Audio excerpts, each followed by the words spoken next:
Hello, welcome on in. I hope you are ready because we have a lot to break down today. Did Kim Kardashian hook up with Travis Barker? Probably. Is that why she's fighting with Kourtney? Who knows, but we're going to get into it. Kim Zolciak has been ordered to go live in the basement, and Kyle Richards is now talking about her split from Mauricio. Get ready. Let's dive in.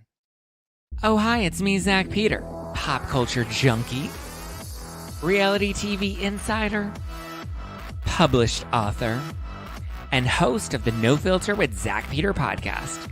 Here I'll bring you all the latest news on the Real Housewives, deep dives into celebrity legal scandals, and unfiltered convos with your favorite stars. I've got you covered. And yes, I always keep receipts. So be sure to hit that like button and subscribe for all the latest tea. Now, let's dive in.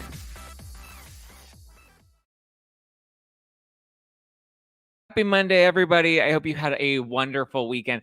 I had quite the eventful weekend. I'm hoping you guys enjoyed yourselves. Maybe you did something fun. Maybe you got a little litty city.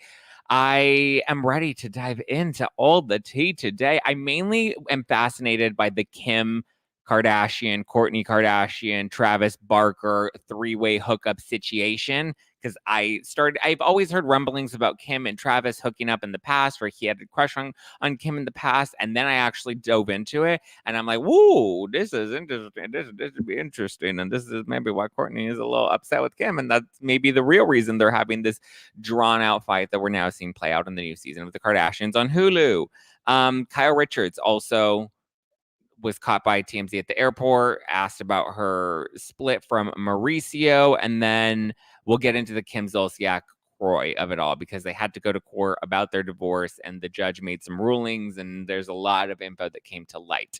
But before we dive into all of that, we found out that we are getting the Real Housewives of Beverly Hills trailer this week. It will be returning November 1st, and I believe Beverly Hills and Miami are both coming back this November, so next month. So we have Beverly Hills and Miami. We also have Potomac that's getting started up soon. So I mean, this is going to be quite the lineup. I'm excited. I'm ready. I need this Beverly Hills trailer. Give me the Beverly Hills trailer. Give it to me. Give it to me. Give it to me. Also, tickets for my live show, my Friendsgiving No Filter Night Out Friendsgiving edition is coming to the Bourbon Room in Hollywood November 19th. That is a Sunday. We do have tickets and they are officially on sale now. So you can go to nofilterlive.com. That's nofilterlive.com to get your tickets. November 19th. It is a Friendsgiving show. I have lots of friends that'll be coming out. The Brav Bros will be there. Donna Bowling will be there. I have lots of Josh from Louisiana will be there. So yeah, that's going to be fun. It's going to be a very, very good time. Jeff has said he'll be there. So get ready, Freddie. It's going to be a good one. November 19th, the Bourbon Room in Hollywood. So if you're in LA, get your tickets right now, nofilterlive.com. Okay. Did Kim Kardashian hook up with Travis Barker? Oh my God, everybody loves the hot sauce episode. So that was something that I uploaded to the YouTube that's not going to air on like the main podcast feed, but everybody literally was obsessed with the hot sauce challenge that we did. So we feast first, I think. Yeah.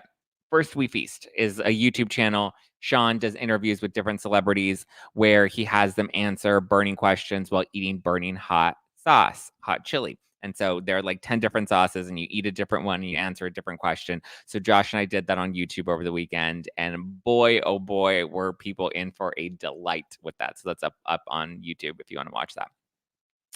Okay. Did Kim Kardashian hook up with Travis Barker while he was married to Shauna Mokler? Is it Shayna or Shauna? I feel like I've heard it pronounced both ways and I'm not entirely sure. I'm going to call her Shauna. Okay. Because it's SH, or well, I guess Shanna, because it's like Anna. I don't know. Shauna is what I'm going to call her, okay? Shauna Mokler. So it appears that while Travis was married to Shauna, he hooked up with Kim Kardashian and Paris Hilton. Not at the same time. Let's clarify that. Not at the same time. He does appear to be a big fan of Kim's sex tape with Ray J, which he talks about in his book. But let's get into their history, right? So Travis first met Kim Kardashian in 2006 while he was seeing Paris Hilton. And I guess while he was also married to Shauna, Shauna Mogler, but I guess I don't know if they were on a break. Like the timeline of it seems a little fishy because like it's a little well. Also, I love that he goes after the ladies, the two women that had sex tapes at that time. Like that was his type. So he, I guess, went on a trip with Paris. At the time, Kim was Paris's closet organizer. So at first I thought that meant like, oh, she organizes like her closet and like, makes everything nice. But I guess what Kim would actually do is she would take all of Paris's luggage and then set it up for her at her hotels, right? So she would like make sure everything's laid out the way Paris liked it, and that the hotel room closet was always all set up, or whatever traveling closet she was in was all set up for Paris to arrive and, have everything set. So he talks about traveling with them and getting high with them and having a good time with them. I think they were in Europe. Okay. So he also writes in his book how he had a massive crush on Kim Kardashian. He wrote a book that came out in 2015. The book's called Can I Say Living Large, Cheating Death, and Drums, Drums, Drums.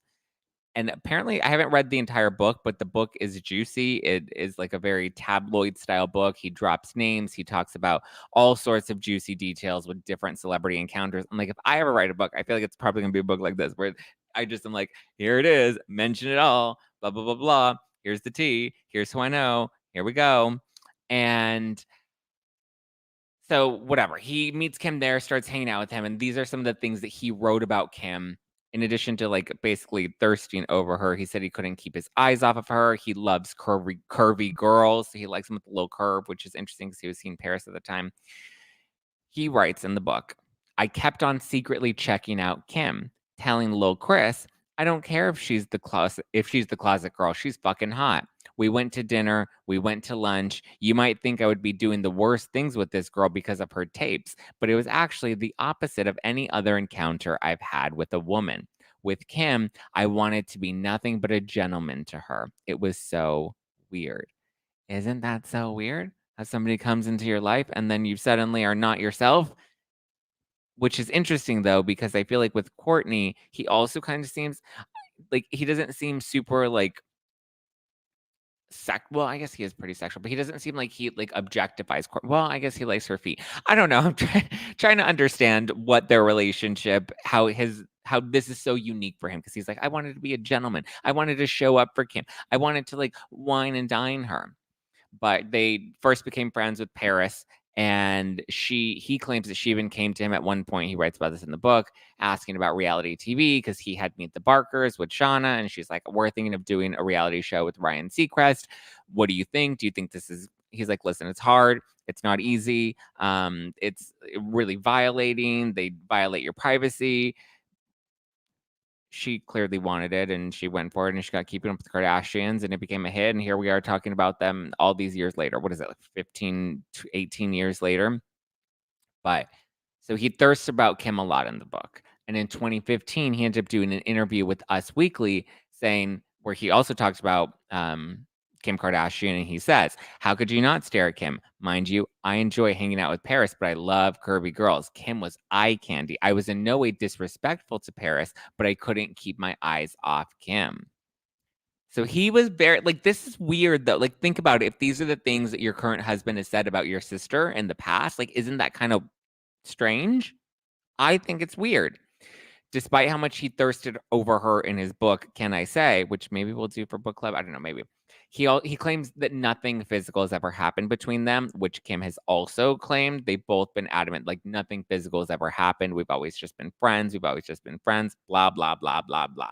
Tale as old as time, right? Just friends. Yeah, we know what that means. Flash forward, right? Flash forward. His daughter, Alabama, years later, I think this is back in 2021. His daughter, Alabama, posts a message on her Instagram story that appeared to be from her mother, Shauna, where Shauna confirms that she left Travis because he was emotionally abusive and because she caught him having an affair with Kim. She then doubled down. Apparently, Alabama and her mom are not that close. Shauna claims that Travis kind of like, prevented them from having a close relationship with their mother, and he monitors Alabama's phone. And so, whatever, she's a bad mom, and that's just the narrative that she has taken on, right? So she says all of this. I guess it was like in a message that she sent to somebody else, probably like a DM or a text message. Somebody sent that to Alabama. Alabama posted that on her Instagram story with her own message. That said, then we get into 2021 with Shauna, and she doubles down on this in an interview with Us Weekly, saying, "Someone sent me all of their text conversations," meaning Kim and Travis. She said, "And I'm super close friends with people who were there while things were happening." So she claims that they hooked up back in 2006, I want to say, before Keeping Up with the Kardashians had aired.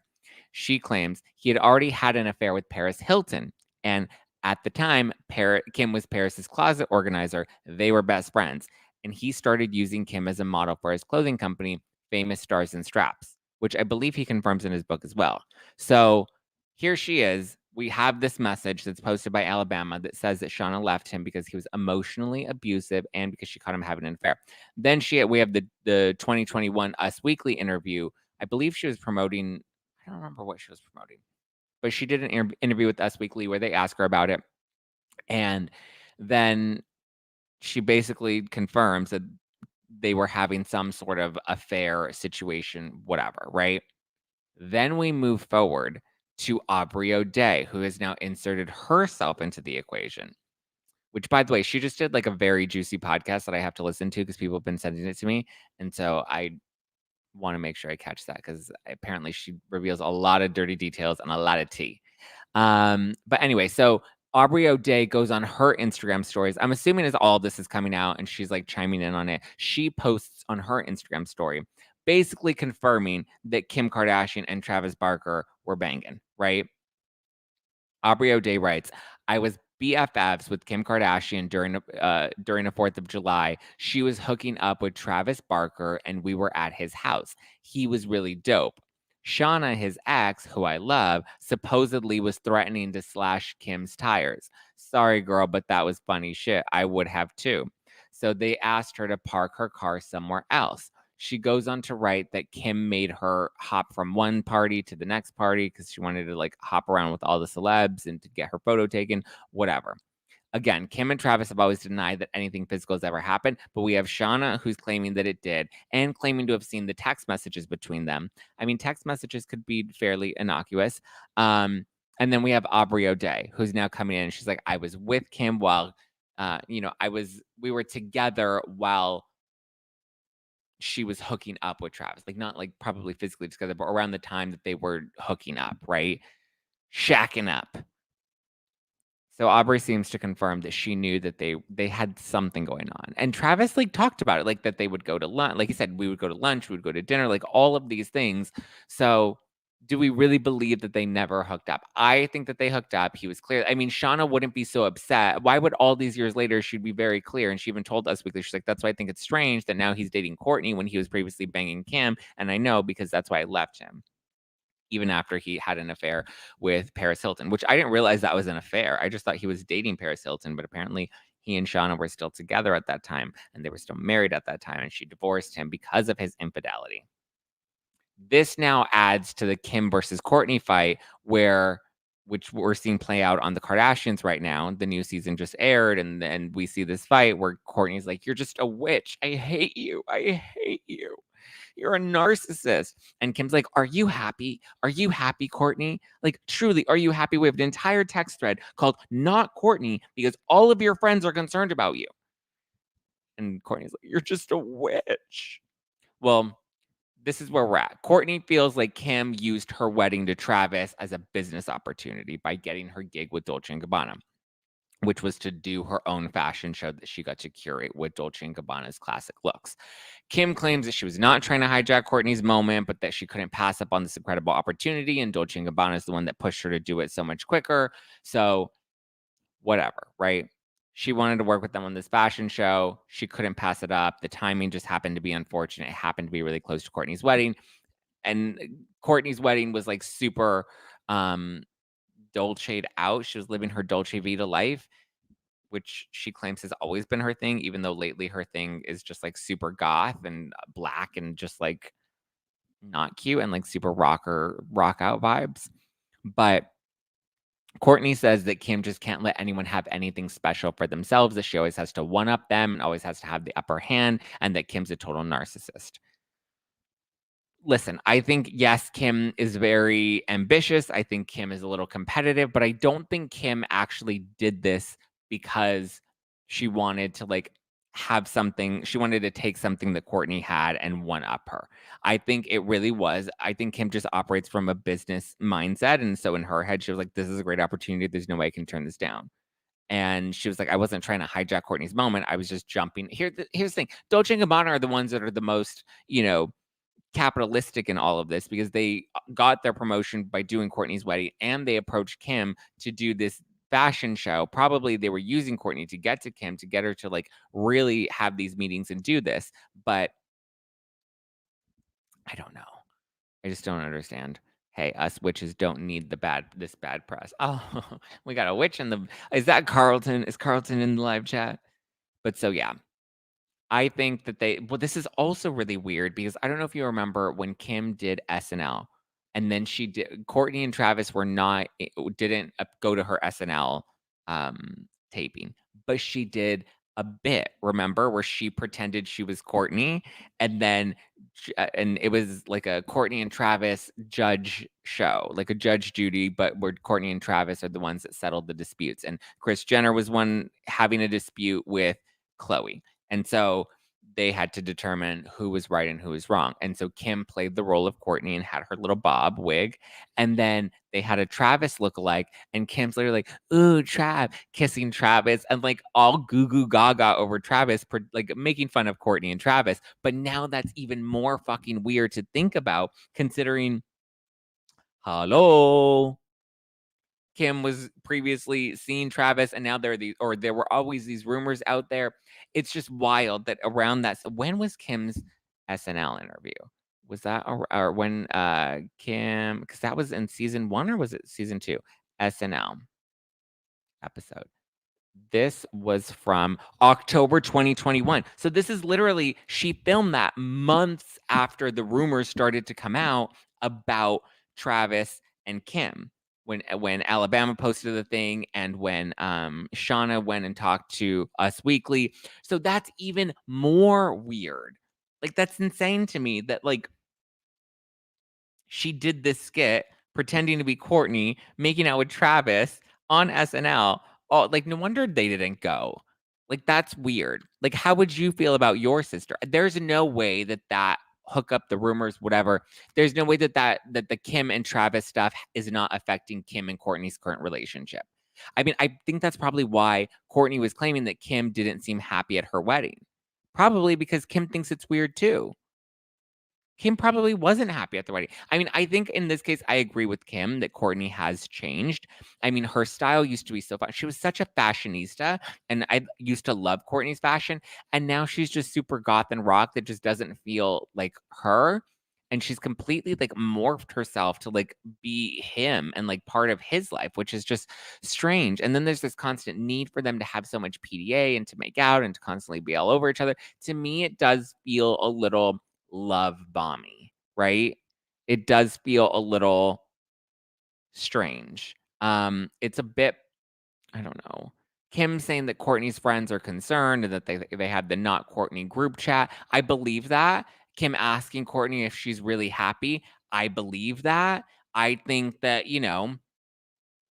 I think that maybe there's some resentment related to Kim and Travis's past from Kourtney, especially considering how open he is about liking Kim and thirsting over Kim, even on the Kardashians. Oh, here's another good point. Kris made a comment about how Travis told Kris that he moved to Calabasas just to be closer to Kourtney. Yet in his book, he was writing about Kim, not Kourtney, Kim. Also in his book is where he reveals that his wife, Shauna, is the one who chose their Calabasas home. So, were you into Kim at the time and your wife picked the house? Because both things are confirmed in his book. Yet he's telling us that this whole story about like, no, I moved to Calabasas just to be with Kourtney. Something about that's not adding up.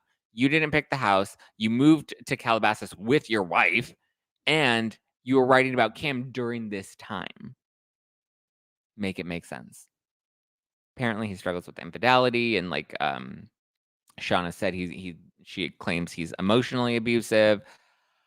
I don't know. I wanted to believe Kourtney's love story, but now I'm starting to feel like something about this is off, and that's a little strange. Okay, we'll get into the Kyle Richards stuff and we'll get into the Kim Zolciak stuff, but I want to see what you guys are saying about the Kourtney and Travis stuff. Kourtney never carried the Dolce & Gabbana campaign. There's no way. Boho is more Kourtney's vibes. Yeah, I agree. Kim is a bad person for trying to make her sister feel bad throughout her whole conversation. This is on film. What happens off film?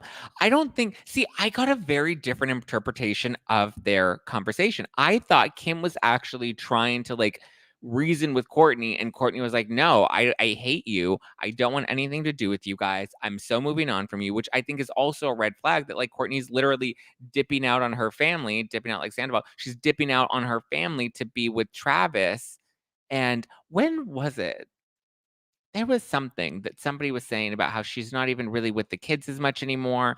She doesn't spend as much time with. I think Scott kind of alluded to it, and like there were like hints of the fact that she's more with Travis than she is with her kids, her three little ones that she shares with Scott. So at first I was like, no, no, Team Scott. Scott had 6 years to try and make it right, and he couldn't. And Scott, it is what it is. It is what it is, but I think that Kim was trying to reason with Kourtney and be like, "Hey, how do we move on from this? Because I feel like we moved on from it, and you clearly don't want to move on from it." And Kourtney's like, "You're just a witch." Okay. I agree with you. Something is not adding up. I don't think this is exactly a marriage made in heaven. Yeah, I agree. Kourtney is so jealous of Kim. Kim said so much inexcusable crap, telling her all her friends and kids are against her. I think that was Kim having this moment of being like, dude, you've changed. Like, you're not the same person that you were. Are you okay? Are you happy? Because nobody in your life believes that you're happy right now. And you're projecting all of this onto me. And I don't understand what your issue is with me. I get that. I think I'm totally Team Kim here. You know? You have to create content to stay afloat for the television show. I mean, I get that, but Court was in college the entire time her dad was sick. Kim always talks about being with her dad. I think there's a lot more guilt and other emotional issues that are going into oh, yeah, that are going on that's playing into their petty fights. Yeah, I agree with that. I think so too.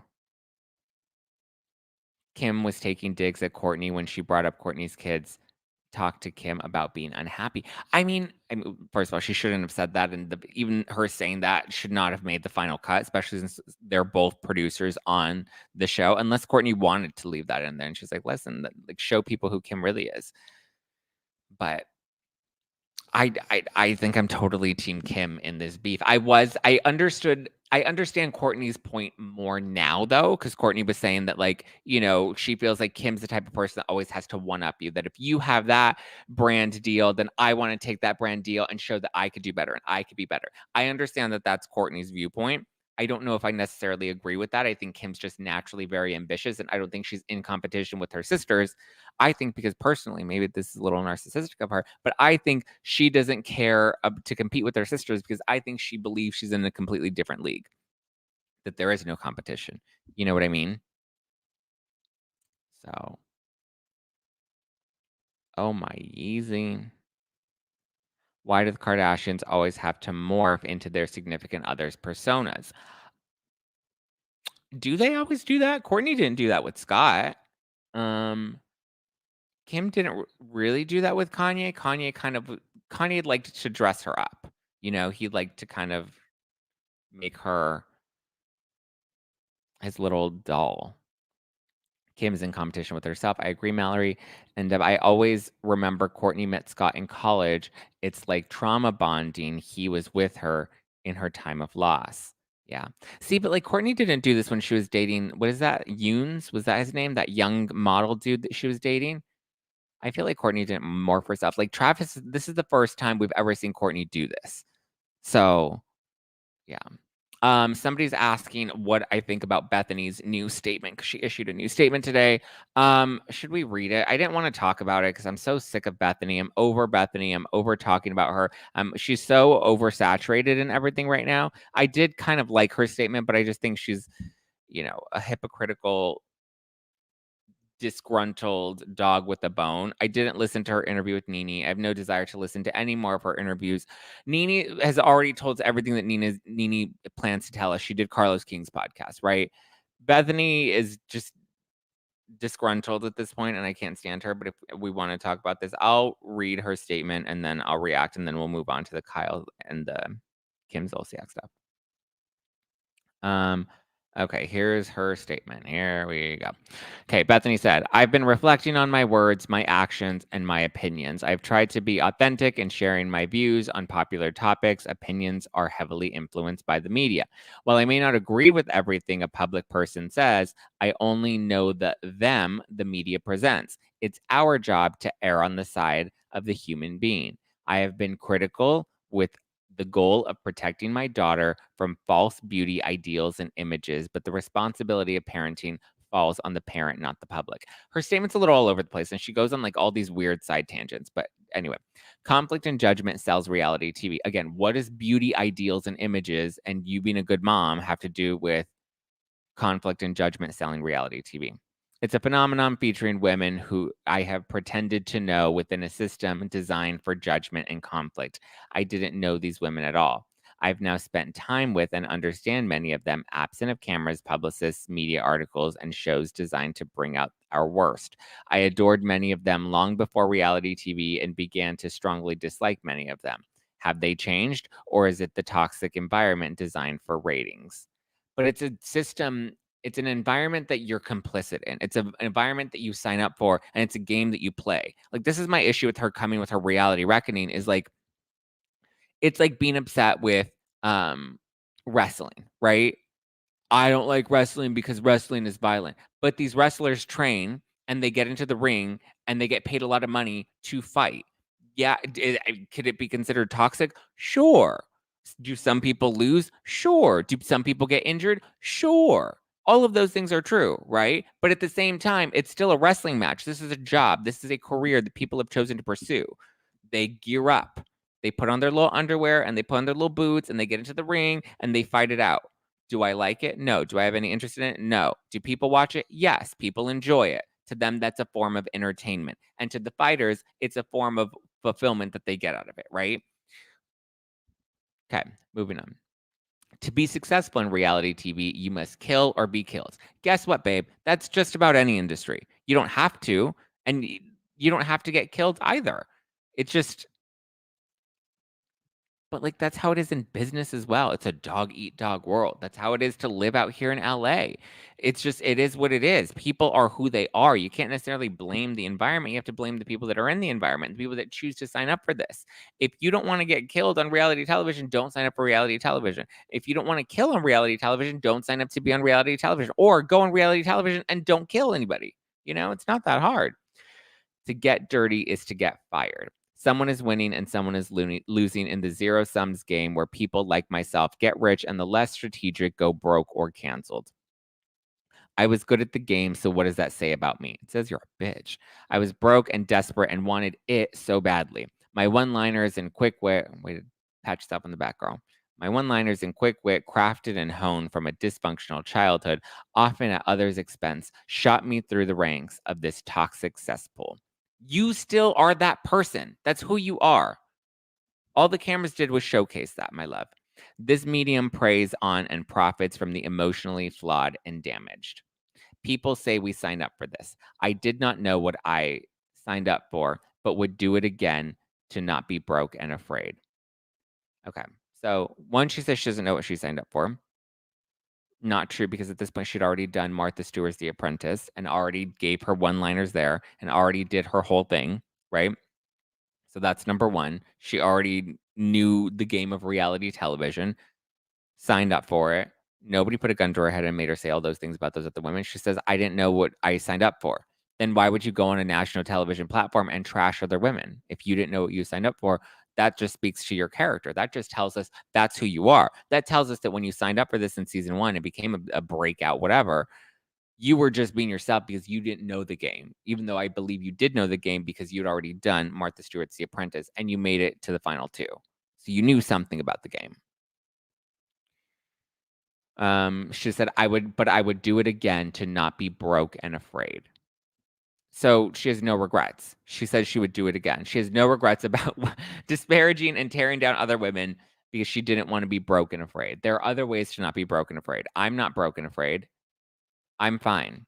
I don't, go on a reality show and, rip people apart for that. It is what it is. Hi, Zach. Keep doing what you are doing. Thank you, Lisa. I plan on it. Does that justify an environment designed to exploit women? Should it create a society at largely glorifying women trashing each other for profit? Here's the thing. The best way to kill the system is to stop feeding it. If the views go down and people stop watching that, if people are no longer interested in that, the views won't be there. There's no fame for people to gain by going on these shows. You can't just be upset with the networks because sure, they're exploiting it to an extent, but like that's every industry. And if people weren't interested in it, it wouldn't be on television. If people weren't interested in it, these women wouldn't keep signing up for it. I wanted to be something and helped create this genre. Oh, thank you again. Thank you, Bethenny. And helped create this genre, paving the road for those behind me. Wow.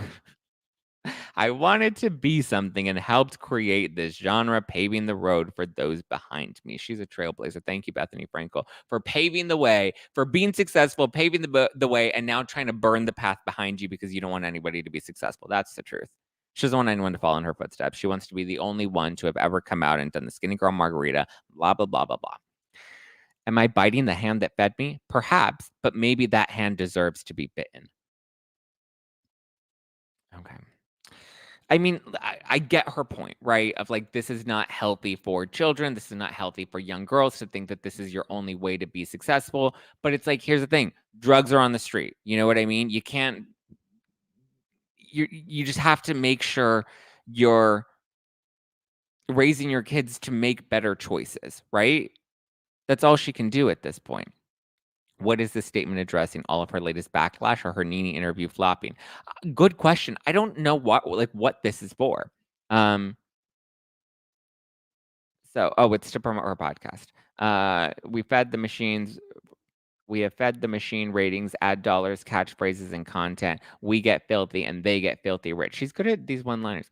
A letter about an onset psychologist and a reduction of alcohol consumption is a nice step, but won't suffice. We peddle our wares and answer provocative polls and negative questions designed to tear each other down, setting a bad example for women and children. I'm grateful for the opportunities this road has provided, and I intend to make it meaningful. You're not doing that. You're making yourself look like an idiot.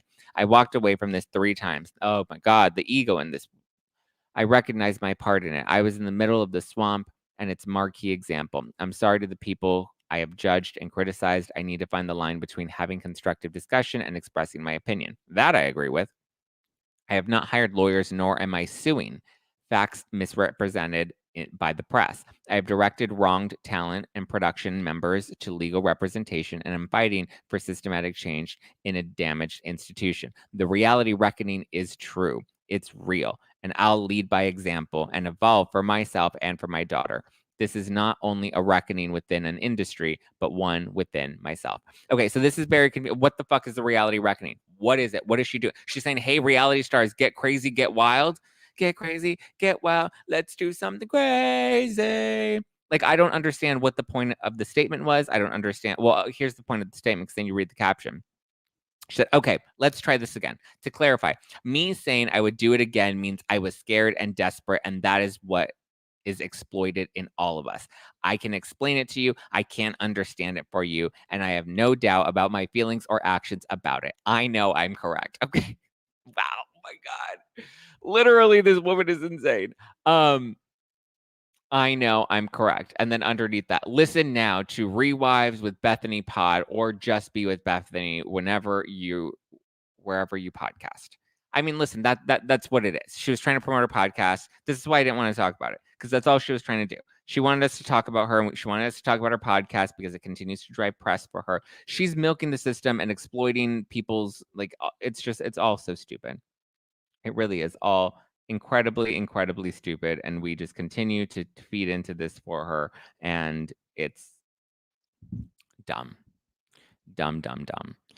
Get crazy, get what? Oh yeah, I'm seeing the Jersey Shore. Yeah. I don't understand the point of the statement. I don't understand what the statement was trying to say, because there were so many messages that she was putting out there that didn't have any real clear scope. She wasn't like, I mean, I'm glad that she clarified that she's not suing anybody, and that she's not, there is like, the reality reckoning is not real, essentially. She's using it as a marketing tool, as PR, to make herself look good, to tear down the system that built her, because she wants to muddy those waters so that nobody else can come up and be successful like her. It's insane. Why have a show called Rewives when you want it gone? Again, great point. You are so upset about how nasty and toxic this environment is, yet you continue to host a show called Rewives where you revisit old episodes of The Housewives. Literally insane. Insane. If you want to kill the beast, you have to stop feeding it, which is why I don't want to talk about her anymore. But at the same time, it just, I can't. I literally cannot. She's methy AF. That's funny. She is a little methy, to be honest. Okay, let's move on. Let's talk about Kyle Richards, because she was just spotted at the airport. She confirms to TMZ that she and Mauricio are indeed separated. Because remember, he did a podcast and he's like, we're not separated. He meant that, he has since clarified, and he says that when he said that they weren't separated, he didn't mean currently. He said that he meant at the time that he was referring to, they were not yet separated. Now they are separated. So when asked about working through their issues, Kyle says that that's private information. She didn't really want to address it any further, which, if that's private information, she's like, I'm tired of talking about it. Like, can we please stop talking about it? It's like, here's the thing. If you want people to stop asking about it, then just tell people what the issue is. Like, we're having issue. Like, if they came clean with all of this, there would be no need to speculate. There would be no need to, like, wonder what the situation is, because then they ask her about Morgan Wade, and she says no comment when it comes to Morgan Wade. So I'm like, okay. Again, if you don't, and the person that was the TMZ guy that was interviewing her, he's like, so we can stop speculating. Can you just tell us what the situation is with Morgan Wade? She won't come out and say, no, I'm not eating out Morgan Wade. Like, just say that. Like, no, I'm not into Morgan Wade. We're just friends. Like, did they say that? No, they did that weird fucking music video. I'm gonna make you love me. Like, I can't, literally cannot. I don't understand it anymore. Like, I'm hoping that we're getting something on Real Housewives of Beverly Hills, because there's just nothing more to talk about with it other than the same old circle jerk that we just go round and round and round and round town with. All right, let's now talk about Kim and Kroy, because this is pretty juicy and it's kind of funny. The Kim and Kroy love saga. So the divorce is proceeding. It is moving forward. The judge denied Kim's motion to dismiss Kroy's divorce filing. Remember, she never wanted the judge to grant the motion to kill the. She wanted the judge to grant the motion to kill the divorce, because she says that Kroy and Kim, that they're still having sex. So she's like, no, judge, you can't allow us to get married. You can't allow us to get divorced because we're still banging, right? And then Kroy came out and he was like, there's no amount of sex that can keep me married to you. Sorry. And the judge agreed with him. The judge also ruled, yeah, he agreed and didn't grant. He killed her motion. So the divorce is moving forward. And then the judge also ruled, this is all according to The Good, the Bad, and the Fake. The Good, the Bad, and the Fake 6 on Instagram. The judge ruled that Kroy can sell the house, because obviously they need money. They're struggling.